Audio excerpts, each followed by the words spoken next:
জাবালে সৌরে অবস্থিত গারে সৌর বা সৌর গুহা, যেখানে নবী করিম সাল্লাল্লাহু আলাইহি সাল্লাম কুরাইশ কাফিরদের হাত থেকে রক্ষা পাওয়ার জন্য আত্মগোপন করেছিলেন এবং 3 দিন 3 রাত অবস্থান করেছিলেন। মক্কা থেকে দক্ষিণে মিসফালা জেলার ছাউর পাহাড়ে গুহাটির অবস্থান। এই গুহাটি মাকড়সা ও কবুতরের মাধ্যমেই হিংস্র কাফিরদের হাত থেকে প্রাণে বেঁচে যায় আল্লাহর রাসূল এবং তার সফরসঙ্গী ইসলামের প্রথম খলিফা হযরত আবু বকর রাদিয়াল্লাহু আনহু। আজ আল্লাহর রাসূলের স্মৃতি বিজড়িত এই জাবালে সাউর ও গারে সাউর আপনাদের দেখাবো এবং জানাবো জানা অজানা সব তথ্য, তাই ভিডিওটি শেষ অবধি দেখুন। 622 খ্রিস্টাব্দ। ইসলাম প্রচারের এই অষ্টম বছরে মক্কার অবস্থা ছিল খুবই খারাপ। মক্কার কুরাইশ কাফিররা ইসলাম ধর্ম গ্রহণকারীদের উপর চালাতে থাকে অকথ্য নির্যাতন। মক্কার কাফিরদের দারুন নদুয়া নামক গোপন বৈঠকে প্রিয় রাসূলকে চিরতরে হত্যা করার পরিকল্পনা করা হয়। তখনই আল্লাহ পাক প্রিয় রাসূলকে হিজরতের নির্দেশ দেন। ওই দিন রাতে কাফেররা নবীজির বাড়ি ঘেরাও করে ফেলে এবং তখনই আলী রাদিয়াল্লাহু তাআলা আনহুকে বিছানায় রেখে বেরিয়ে পড়লেন প্রিয় রাসূল, কিন্তু কাফিররা পুরো বাড়ি ঘেরাও করে রেখেছে। আল্লাহর রাসূল এক মুঠো বালু নিয়ে সূরা ইয়াসিনের ৩৫ নং আয়াতের অংশবিশেষ পড়ে ফু দিয়ে কাফিরদের দিকে নিক্ষেপ করলেন। এরপর নবীজি বের হয়ে গেলেন, কিন্তু কাফিররা কিছু বুঝতে পারল না। আবু বকর রাদিয়াল্লাহু আনহুকে সঙ্গে নিয়ে হিজরতের উদ্দেশ্য রওনা হন। গাড়ি থেকে নেমে আমরা জাবালে সাওরের দিকে হাঁটা শুরু করলাম। হিজরতের ঘটনাটি শুনতে শুনতে গুহা পর্যন্ত পৌঁছে যাব ইনশাআল্লাহ। মক্কার কুরাশ কাফিরেরা পিছু নেবে এটা বুঝতে পেরে প্রিয় রাসূল সাউর পর্বতের গুহায় 3 দিন অবস্থানের সিদ্ধান্ত নেন। ভোর হওয়ার আগেই আল্লাহর রাসূল ও আবু বকর রাদিয়াল্লাহু আনহু গুহায় আশ্রয় নেন। হযরত আবু বকর রাদিয়াল্লাহু আনহু গুহার ভেতরে সাপের খোলস ও অসংখ্য গর্ত দেখতে পান। নিজের গায়ের চাদর ও কাপড় ছিঁড়ে ছিঁড়ে এই গর্তগুলো বন্ধ করে দিলেন, যাতে কোনো সাপ গর্ত থেকে বের হতে না পারে।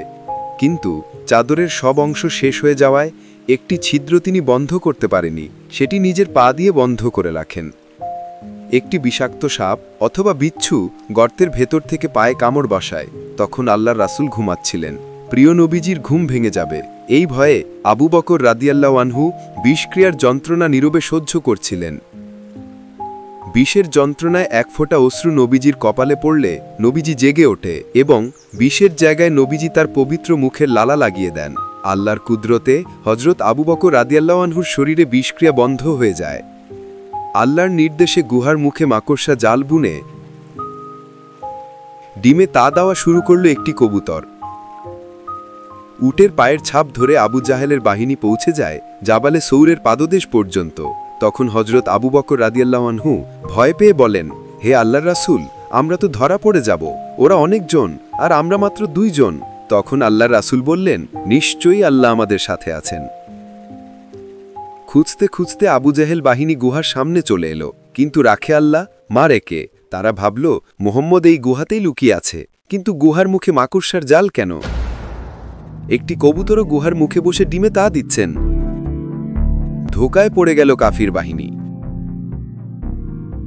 ফিরে যায় গুহার মুখ থেকে। আল্লাহর অলৌকিক ক্ষমতায় প্রাণে বেঁচে যায় প্রিয় রাসূল ও ইসলামের প্রথম খলিফা হযরত আবু বকর রাদিয়াল্লাহু আনহু।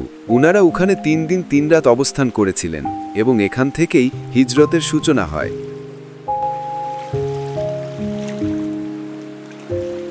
অবশেষে আমরা গারে সৌর বা সৌর গুহার মুখে পৌঁছলাম। এই সেই গুহা যেখানে নবীজি ও ওনার সফর সঙ্গী ইসলামের প্রথম খলিফা হযরত আবু বকর রাদিয়াল্লাহু আনহু আত্মগোপন করেছিলেন, প্রাণে বেঁচেছিলেন মক্কার কুরাইশ কাফেরদের হাত থেকে।